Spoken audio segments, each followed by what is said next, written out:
Hello बच्चों, कल के वीडियो में हमने पढ़ा था संयुक्ताक्षर व्यंजन और द्वित्व व्यंजन, हलंत, सारा कुछ। ओके, आज के वीडियो में हम क्या पढ़ेंगे? क्या हमारा आज के वीडियो में रहेगा वर्णों का उच्चारण स्थान। वर्णों का उच्चारण स्थान, ठीक है। कोई भी वर्ण मुख के भिन्न भागों से बोला जाता है। ये तो आपका सही है, क्योंकि ठीक है बोला जाता है, इन्हें उच्चारण स्थान कहते हैं। ठीक है, वर्णों का उच्चारण स्थान किसको कहते हैं? कोई भी वर्ण मुख के विविध भागों से बोला जाता है, इन्हें उच्चारण स्थान कहते हैं। दूसरे शब्दों में क्या कह सकते हैं? भिन्न भिन्न वर्णों का उच्चारण करते समय मुख के जिस भाग पर विशेष बल पड़ता है उस वर्ण का उच्चारण स्थान कहते हैं। जैसे कि चा, तो हमारा ठीक है तालु पर अधिक बल पड़ा, चा छा जा। इसमें हमें सबसे ज्यादा बल किसमें पड़ा? तालु पर अधिक बल पड़ता है। ठीक है, उच्चारण में तालु पर अधिक बल पड़ता है, अतः ये वर्ण आपके तालव्य कहलाते हैं, क्योंकि तालु पे जोर पड़ता है इसलिए तालव्य कहलाते हैं। ओके,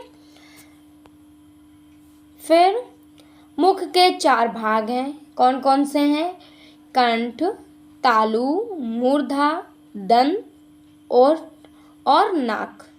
हिंदी के सभी वर्ण इन्हीं से अनुनासिक और उच्चारित होते हैं। चूंकि उच्चारण स्थान भिन्न है, इसलिए वर्णों की निम्नलिखित श्रेणियां। ठीक है, उच्चारण भिन्न इसलिए इसकी निम्नलिखित मतलब कई श्रेणियों में है। ठीक है, पहला कंठ से, तो कंठ और निचली जीभ के स्पर्श से बोले जाने वाले जो वर्ण वे हमारे का वर्ग हैं। ठीक है, अ और का वर्ग आपका हा और विसर्ग। ओके,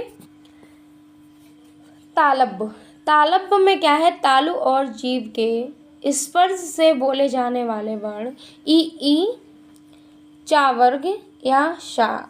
ठीक है, या और शा। मूर्धन आपका मूर्धा और जीभ के स्पर्श बोले जाने वाले वर्ण। ठीक है, तो आपके टा वर्ग, रा और शा। दंत से आपके दांत और जीभ को स्पर्श करने वाले जो वर्ण हैं वे आपके ता वर्ग के अंतर्गत आते हैं, जैसे ला, सा। ठीक है, ओष्ठ आपके दोनों ओठों के स्पर्श से बोले जाने वाला वर्ण, जैसे ऊ, तो दोनों ओठ हमारे चिपक रहे हैं ना, बस वही बात है। फिर हम आते हैं नासिक के, सबसे इम्पोर्टेंट है और बहुत भारी पूछे जाते हैं आपके ये नासिक के।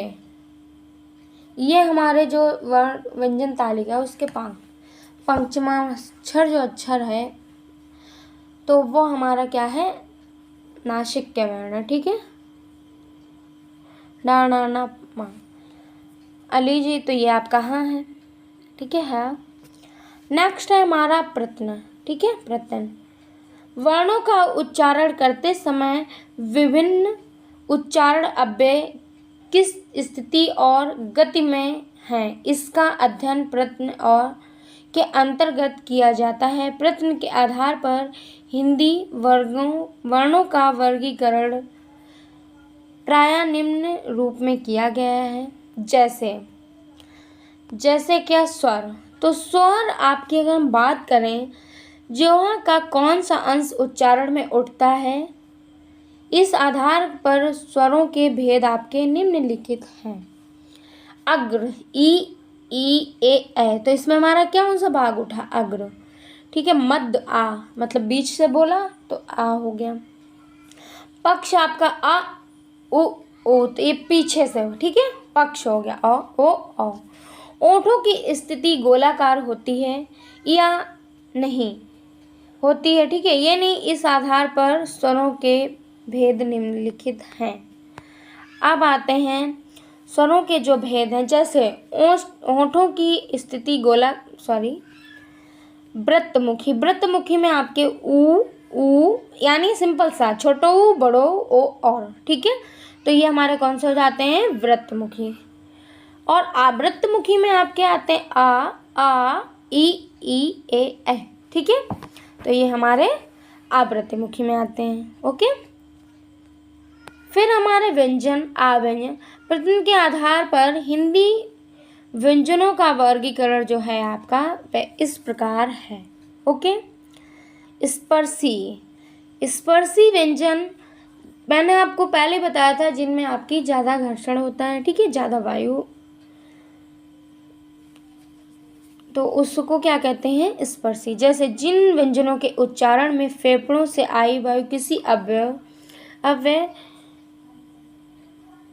को स्पर्श करके निकले उन्हें क्या कहते हैं, स्पर्शी कहते हैं। आप देखिए, पढ़ना पढ़ाना, अगर आप पढ़ रहे हैं, ठीक है, तो आप उसके मेरे साथ आप उस वर्ड को अपने मुख से बोलिए, अपने मुंह से आप उस वर्ड को बोलेंगे तो वो आपको अलग, आप बोलेंगे तो समझेंगे।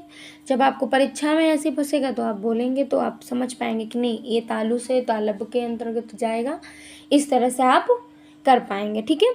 संघर्षी, जिन व्यंजनों के उच्चारण में वायु संघर्ष पूर्वक निकलती है उन्हें संघर्षी व्यंजन कहते हैं, ठीक है। जैसे शा, शा, हा आदि संघर्षी व्यंजन हैं। ओके, अब स्पर्श संघर्षी बहुत बार चीज़ों में, मतलब बहुत पार्ट में डिवाइड है।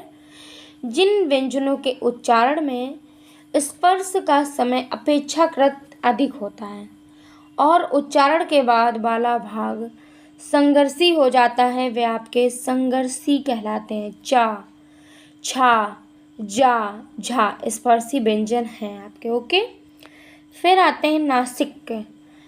जिन व्यंजनों के उच्चारण में वायु मुख्यतः नाक से निकले उन्हें नासिक कहते हैं। ओके, डा, डा, ना, ना, मा, ठीक है, उन्हें क्या कहते हैं, नासिक कहते हैं। जैसे पार्श्विक, तो जिन व्यंजनों के उच्चारण में जीव तालु को छुए किंतु पर बगल में से हवा निकल जाए उन्हें क्या कहते हैं, पार्थिक व्यंजन कहते हैं।